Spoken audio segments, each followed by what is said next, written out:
Good evening, good evening. This is Marie Holiday, and I hope everybody's having had a fabulous day today. Before we get started with today's lecture, I just want to remind everyone to please hit that subscribe button and hit that notification button. Support and subscribe to my channel. I really do want to thank everyone for blocking out time to view my videos. You're sending me more comments on specific topics you want to hear me talk about. Continue to do that.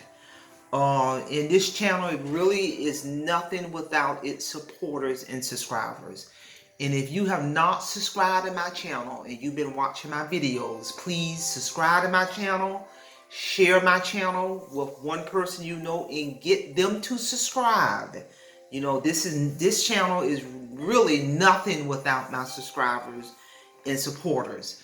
So with that being said, let's get down to today's lecture. I want to talk about how to attain financial freedom.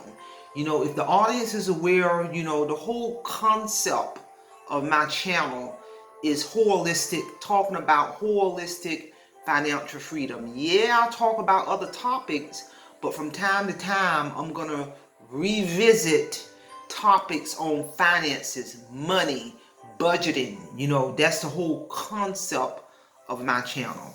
And if the audience is aware, I spent about 5 years in financial destruction, and I rose above my financial destruction in 2012. So the tips that I'm about to present is I actually use every last one of these tips to attain financial freedom and to maintain it. And I'm here to tell you, I'm no financial expert, but I'm going to present what works for me. And so here we go. First tip in attaining financial freedom is, number one, you must set life goals. Attach timelines, meaning deadlines, to these goals that you want to achieve. When you set life goals, your goals should be specific, measurable, attainable, realistic, and time limited. And you notice I said life goals. That goal could be, for example, I have a goal for 2021 to finish out the last phase of my renovation in my home. So that's a goal. You got to set life goals. Number two, you got to create a budget. You gotta know what's coming in, you gotta know what's coming out, and I'm here to tell you, do what works for you, and you got to create a budget. I don't care if you write it down on a piece of paper or write it down on a spreadsheet, or there's many apps out there that you can track your money. Do what works for you, but you got to create a budget.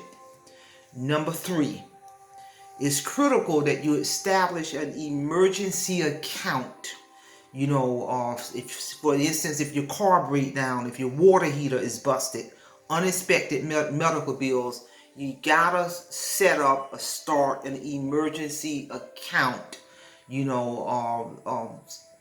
That's critical, and I'm here to tell you. If you got to do that. That's the purpose of having that budget.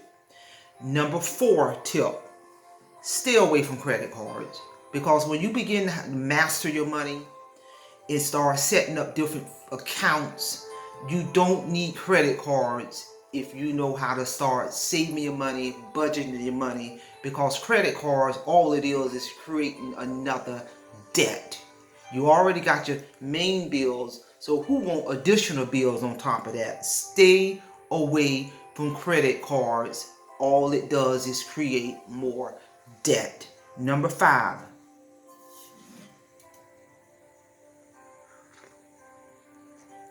make a plan. Number five, make a plan to pay off debt. If you got debt that is just seems it ain't going nowhere, make a strategic plan to pay off debt. And what I use in terms of paying off debt, for example, paying off your car, or paying off your mortgage, or paying off a credit card debt. Make a plan to pay off debt And what I do is, and I use this approach to get my car paid off, I use a combination of the snowball and the avalanche effect. And what the snowball effect is where you're sending more money on a debt more frequently, like every week or every 2 weeks. Even if it's $50, even if it's an extra $100, so you're constantly nudging away at that bill. Or you can use the avalanche effect, where you may send a large amount of money, like a lump sum of money on that bill, maybe once or twice a month. So I've used that technique to pay off my car. I use the snowball and avalanche effect to accelerate my mortgage. I got my mortgage debt is so low that in about maybe 2.5, close to 3 years, it would be paid off in its totality. That's how low that bill is. And to make a long story short, by the time I do that, I will have paid off a 30-year mortgage in 10 years, literally. That bill is so low, I can touch it. And how was I able to do that? I use a combination of the snowball effect and the avalanche effect on that mortgage, where I would send a small amount of money on the mortgage throughout the month. Then at the end of the month, I would send a large amount of money on that mortgage. And I've been doing that now for several years, to the point where that bill will be paid off in a little over 2 years.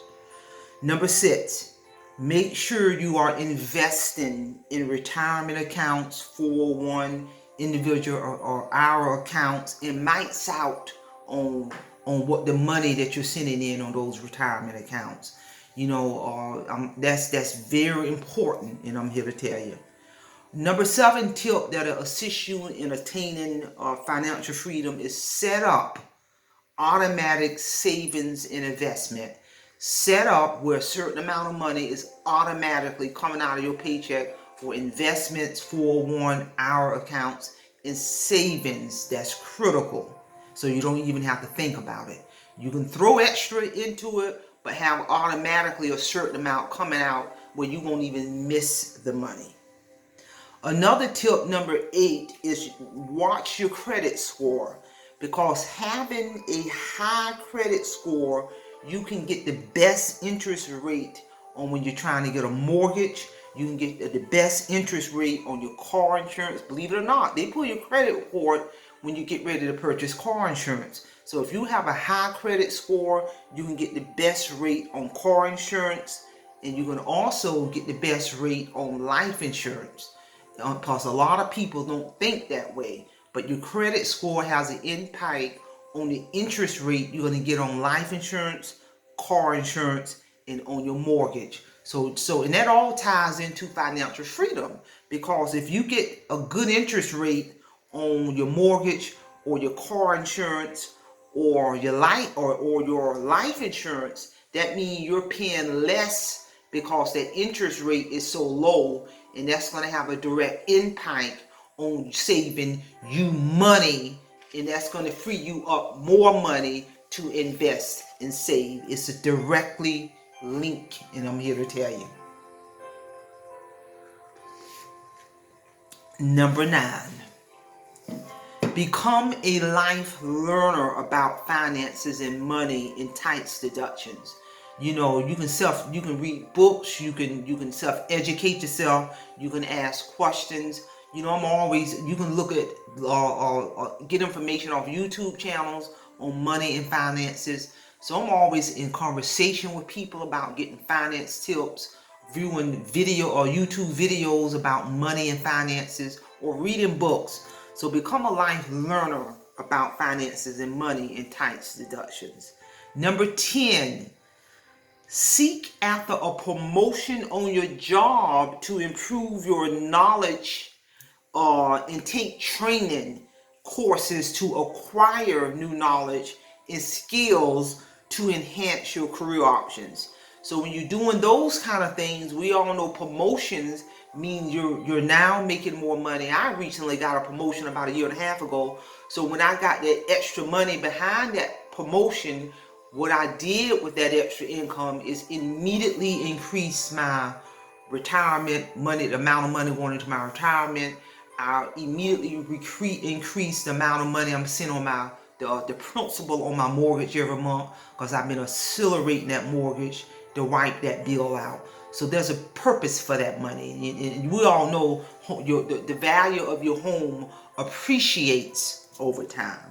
Number 11, maintain the maintenance on your car and home. In the long run, this will save you money. Because if you're not maintaining the maintenance on your car, the maintenance on your home, you're letting everything fall apart, the car and the home, then eventually it's going to be out of catastrophic money that you're going to have to pay. So you come out better by maintaining it versus letting it go way out of hand. And I'm here to tell you.